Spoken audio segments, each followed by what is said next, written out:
अस्सलाम वालेकुम प्यारे दोस्तों, आज मैं आपसे एक ऐसे मसले के बारे में बात करूंगी जो हमारे माशरे में बहुत आम हो गया है। जब पाको हिंद के लोग इकट्ठे रहते थे तब से जहेज की लानत हमारे माशरे में जोर पकड़े हुए है। तो अब चलते हैं आज की कहानी की तरफ। इमरान हमारे ही गाँव का रहने वाला था। सैलाब से तबाही में इसका घर बार, माँ बाप और इनका माल असबाब सभी सैलाबी डेले की नजर हो गया। खुदा की कुदरत की इमरान जो उस वक्त 12 बरस का एक कम सीन लड़का था, किसी तरह इमदादी कारकुनों के हाथ आ गया। उन्होंने इसको कश्ती में डाल लिया और इमरान की जान बच गई। जान तो बच गई, लेकिन इसका अब इस दुनिया में कोई ना रहा था। इन दिनों मेरे शोहर इस इमदादी टीम के निगरान थे जो सैलाबी रेले के पानी में बहते हुए लोगों की जानें बचाने का काम कर रहे थे। वो इमरान को घर ले आए और मुझसे कहा कि इस बच्चे के वालिदैन को सैलाब का पानी निगल लिया है और ये हमारे ही गांव का बच्चा है, अब तुम ही इसकी देखभाल करोगी। ये आज से हमारी भी औलाद है, इस नेकी के बदले में हमारी औलाद भी खैर आफियत से रहेगी। मैंने इमरान की मासूम सूरत पर निगाह डाली तो मेरा दिल मोम हो गया और इसकी देखभाल का जिम्मा ले लिया। वो गांव के स्कूल में 6ठी जमात का तालिब इल्म था। हमने उसको 7वीं में स्कूल दाखिल करवा दिया और जो मास्टर साहब मेरे बच्चे को ट्यूशन देने आते थे वो ही इसे भी पढ़ाई में मदद देने लगे। इस तरह इसने मैट्रिक पास कर लिया तो सईद ने इसको एक टेक्निकल इंस्टीट्यूट में दाखिल करा दिया, जहाँ से इसने इलेक्ट्रीशियन का 2 साल कोर्स मुकम्मल करके डिप्लोमा हासिल कर लिया। मेरे शोहर के नजदीकी शहर में एक मल्टीनेशनल कंपनी में मुलाजमत मिल गई क्योंकि वो इंजीनियरिंग की डिग्री रखते थे। इनको कंपनी ने इस शोबे का इंचार्ज बना दिया जो मुल्की लेबर्स को बिरोने मुल्क भिजवाती थी। इमरान डिप्लोमा हासिल कर चुका था। हमें अपने बच्चों के साथ साथ इसके मुस्तकबिल की भी फिक्र थी। हमारे बच्चे तो अब शहर के कॉलेज में पढ़ रहे थे, लेकिन इमरान मजीद पढ़ाई तो जारी नहीं रख सकता था। मेरी बच्चियां बड़ी हो गई थी, इसलिए हमने इसे सर्वेंट क्वार्टर में रहने के लिए दे दिया। इमरान एक शरीफ तबीयत और सीधा साधा नौजवान था। तब ही मास्टर साहब जो मेरे बच्चों और इमरान को भी ट्यूशन पढ़ाने आया करते थे, एक रोज हमारे घर आए और सईद से कहा, साहिब मैं एक रिटायर्ड स्कूल टीचर हूँ,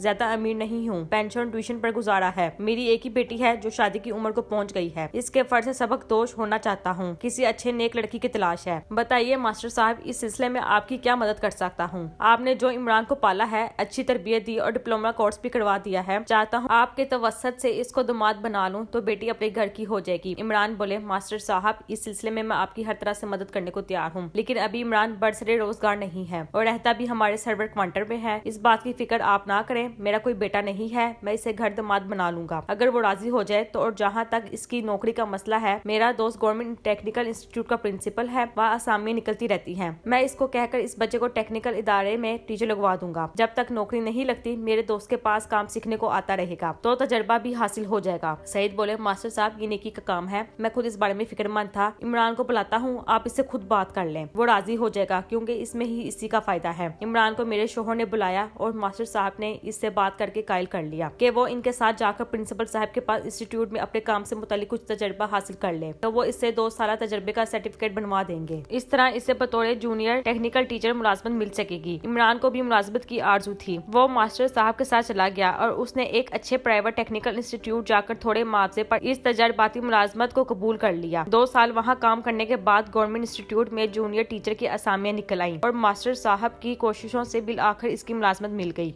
मास्टर साहब ने अपनी बेटी की शादी इमरान से कर दी। सईद को भी खुशी हुई कि जिस लावारिस बच्चे को सहारा दिया था, अल्लाह ताला ने इसके रास्ते खोल दिए हैं। रोजगार के साथ साथ इसका घर बस गया और वो एक खानदान का फर्द भी बन गया। इमरान को मुलाजमत तो हासिल हो गई, लेकिन तनख्वाह कम थी। ताहम घर मास्टर साहब का था, लिहाजा इनका अच्छा गुजारा हो रहा था। वो कभी कभी हमसे मिलने आता, अपनी बीवी को भी लेकर आता जो सलीका शार, सब्र व शुक्र करती और अपने शोहर का हर तरह से ख्याल रखती थी। अल्लाह ताला ने इमरान को 3 लड़कियों से नवाज दिया। अब कलील आमदनी में गुजारा मुश्किल था, लेकिन सुसर साहब इसकी मदद करते और वो इनकी खिदमत करता रहा। जूं तो वक्त गुजर गया था, यहाँ तक कि इसकी बच्चियां बड़ी हो गईं। इन दोनों बड़े शहरों की तरह गांव में बेटियों को जहेज देने का रवाज चल निकला। वो जो पहले अपनी बच्चों को चांदी के 1 आध जेवर और 2 जोड़े कपड़ों में रुखसत करते थे, अब इनको जहेज की लानत से पाला पड़ गया क्योंकि तवील अरसे की बेरोजगारी के बायस यहाँ के अक्सर मर्दों ने मेहनत मजदूरी के लिए दीगर ममालिक का रुख कर लिया था। रियाल, दरहम, यहाँ तक के डॉलरों की सूरत में आमदनी को वो जब पाकिस्तानी करेंसी में तब्दील करते तो इनके घरों में इतनी अच्छी खासी रकम पहुँच जाती थी जिससे वो अशियाई जरूरत भी घरों में आने लगी जिनका पहले ये गरीब तबका सिर्फ ख्वाब देख सकता था। इनके घरों में अब टीवी, रेफ्रिजरेटर और VCR पहुंच गए थे। अक्सर जब 2-3 साल बाद ये गांव आते तो सूट केस कीमती मलबूसात से भरे होते, साथ ही मखमली कंबल, स्त्रियां प्लास्टिक के डिनर सेट और इस तरह के देगर इसबाब भी लाते जो इनकी बच्चों के जहेज में देने के लिए होते थे। दौलत जहां इंसान के लिए आराम लाती है, वहां कुछ बेसुकूनी भी लाती है और गरीब आदमी को इस वक्त बड़ी बेसुकूनी होती है जब वो नमूदो नमाइश के चक्कर में फंस कर लालच की दलदल में गिर जाता है। दौलत अगर जरूरत के मुताबिक आ जाए तो बहुत अच्छा है, लेकिन जरूरत से ज्यादा हो तो ये बिद्दतों का बाइस बन जाती है। यही हाल इमरान के पुरसुकून गांव का भी हुआ, जहां बेटियों को जहेज देना रिवाज बन गया। एक ही देखा देखी औरों ने भी बढ़ चढ़कर जहेज बना दिया। फिर तो लोगों की दिली सुकून और बेफिक्री की नमूदो नुमाइश इस इफरियत ने निगलना शुरू कर दिया और मुकाबले की भाग दौड़ ने वबा की सूरत इख्तियार कर ली। जिस गांव के मास्टर साहब थे, इमरान का ताल्लुक इसी जगह से था। यहाँ मास्टर साहब के रिश्तेदारों के घर आबाद थे, जिनसे इसकी नवासियों के रिश्ते हो सकते थे। मास्टर साहब के साथ साथ इमरान की जिम्मेदारी भी बढ़ गई थी। इसकी आमदनी इतनी नहीं थी कि घराने का बोझ उठाने के साथ साथ बेटियों के लिए जहेज भी बना सकता। मास्टर साहब का इंतकाल हो गया, इनकी पेंशन भी बंद हो गई। ऐसे में इमरान की बच्चों के रिश्ते क्यों कर अच्छे घरानों में हो सकते थे कि जिन लड़कियों के लिबास में पेवंद लगे थे। इस घराने की खस्ता हालत देखकर किसी खाते पीते घर से अगर बच्चों का रिश्ता न आया तो इमरान को अपनी कम आयगी का बेहद एहसास रहने लगा। तभी एक दिन शहर आकर वो सईद से मिला और अपनी मुश्किलात का तस्करा किया। उन्होंने इमरान को तसल्ली दी और कहा कि तुम्हें अगर तवील छुट्टी मिल सकती है तो ले लो, मैं तुम्हारा वीजा लगवा देता हूँ। मैं खुद सऊदी अरेबिया जा रहा हूँ, तुम्हें साथ ले जाऊंगा। वहाँ तुम्हारे जैसे काम करने वालों की मांग आई हुई है। अगर तुमको सहूलत महसूस हो तो नौकरी से इस्तीफा दे देना, वगरना वापस आ जाना। इमरान ने इनकी बात मान ली और 3 माह की छुट्टी ले ली। वो मेरे शोहर के हमरा सऊदी अरेबिया चला गया। वो कंपनी के मादे पर आया था। काम तो मेहनत का था मगर तनख्वाह अच्छी थी। 1-2 साल में ही इसके दिन फिर सकते थे। इसने भी लगन से काम किया और 3 साल तक वतन वापस ना आया। इस दौरान वो अपनी कमाई जोड़ता रहा ताकि बच्चों के लिए अच्छा जहेज बना सके। वो कुछ रकम खर्चे के लिए अपनी बीवी को भी भेज देता और बाकी रकम से बच्चों के लिए जहेज का सामान खरीद लेता। इस तरह थोड़ा थोड़ा करके इसने काफी जहेज इकट्ठा कर लिया और नकद रकम भी इतनी जमा कर ली कि वापस गांव जाकर तीनों लड़कियों को इज्जत से इनके घरों का कर सकूं। मास्टर साहब के अजीजों वकारों को पता चला कि इनका दिमाग अच्छा कमा रहा है और इनके घर के माली हालात भी सुधर गए हैं,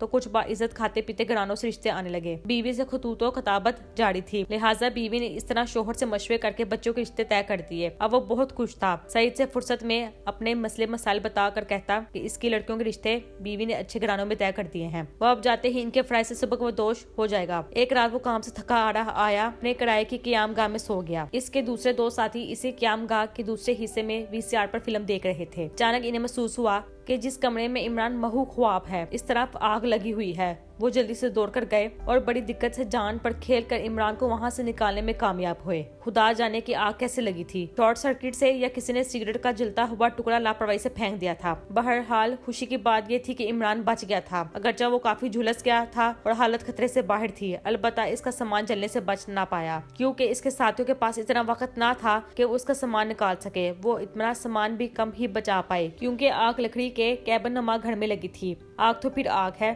जब फैले तो कब सांस लेने की मोहलत देती है। लोगों ने अपने जरूरी बैग बचाए कि जिनमें इनके अकामे और पासपोर्ट वगैरह थे। उन्होंने अपनी जानों की परवाह ना करते हुए इमरान का सफरी बैग भी आग से निकाल लिया था, जिसमें अहम दस्तावेज थी। ताहम इसके बाकी सामान मसलन सूटकेसों और दीगर डब्बों को शोलों के दरमियान से खींच लाना इनके बस की बात ना थी। फोन पर इसी वक्त सईद को इतला दी गई। वो कंपनी की गाड़ी पर वहां पहुंच गए और इमरान को अस्पताल पहुंचाया, जो धुएं की वजह से बेहोश था। इसको ऑक्सीजन लगाई और मुनासिब इलाज मुआवजा की सहूलत भी मुहैया कर दी गई। जब इसे होश आया, इसने पहला सवाल जो किया वो ये था कि मेरा सामान बच गया है। चूंकि दोस्त और खैखवा इसे हालत में सदमे से बचाना चाह रहे थे, उन्होंने यही कहा कि फिक्र मत करो इमरान, तुम्हारे सामान को भी बचा लिया गया है। तुम ठीक हो जाओगे तो सामान भी तुमको मिल जाएगा। 3 दिन बाद जब झुलसने की तकलीफ कम हो गई और वो हवास में आ गया, तब इसने फिर वही सवाल किया कि मेरा सामान बच गया है। शायद इसको अपनी जिंदगी से ज्यादा अपनी मेहनत से कमाई इस सामान और नकदी की फिक्र थी, जो इसकी बेटियों की शादियों के लिए इसके नजदीक एक मुता अजीज थी। जब तक वो पूरी तरह ठीक ना हुआ, दोस्त अहबाब इसको तसल्लियां देते रहे कि फिक्र मत करो, तुम्हारा कोई माली नुकसान नहीं हुआ है और सामान भी बाहिफाजत है। 1 माह बाद जब वो सेहतयाब हो गया तो दोस्त इसको अस्पताल से घर ले आए।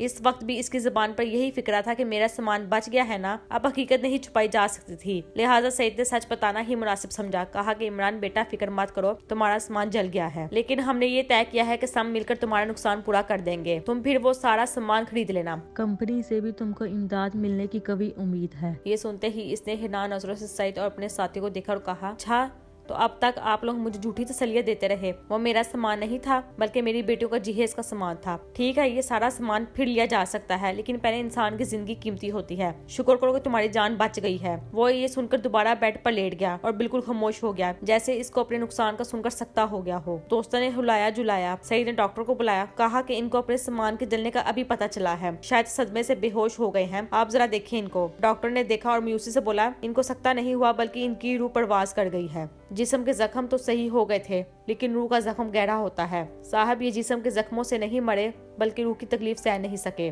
عمران کے دوستوں نے آنسو پوंछتے ہوئے کہا، سامان کا جلنے کا سن کر صدمہ سہ نہیں سکا میرا یار۔ مزدور دوست کی آنکھوں میں آنسو نہیں تھے بلکہ اس کا تمام وجود آنسو بن گیا۔ بھلا ایک غریب آدمی جو پائی پائی جوڑ کر اپنی عزت بنانا چاہے وہ اتنا نقصان کیسے برداشت کر سکتا تھا؟ عمران کی خودداری نے کسی دوست کا احسان بھی لینا گوارا نہ کیا۔ اب سب ہاتھ ملنے لگے۔ اے کاش ہم یہ بات ابھی نہ بتاتے، پہلے سامان خرید کر رکھ لیتے، کچھ اور انتظام کر لیتے۔ آج اس شخص کو آنکھ ہلاک نہ کر سکی، اسے بیٹیوں کے جہیز کے غم نے مار ڈالا۔ کمپنی کے مالک کو سعید نے عمران کے احوال سے آگاہ کیا۔ اس نے عمران کی میت کو وطن بھجوانے کا انتظام کر دیا اور ساتھ ہی اتنی رقم کا چیک بھی اس کی بیوی کے نام دے دیا جس سے وہ بیوہ اپنی تینوں بچوں کی شادیاں عزت کے ساتھ کر سکتی تھی۔ اس کی بیوہ اور بچوں پر جو گزری سو گزر گئی، مگر اس کی بیٹیوں کی شادیاں عزت سے ہو گئیں اور ان کے رواج کے مطابق اتنا جہیز دے کر ماں نے رخصت کیا کہ وہ اپنے سسرال میں شان سے سر اونچا کر کے زندگی بسر کر سکیں۔ وہ خود بچوں کی شادی میں شامل نہ تھا، مگر اس کی میت کے ساتھ اتنی رقم اس کی بیوہ کو موصول کی گئی کہ بیٹیوں کے رشتے ٹوٹنے سے بچ گئے اور باپ کے لہو سے بچوں کے سرخ سہاگ رنگ جوڑے سنور گئے۔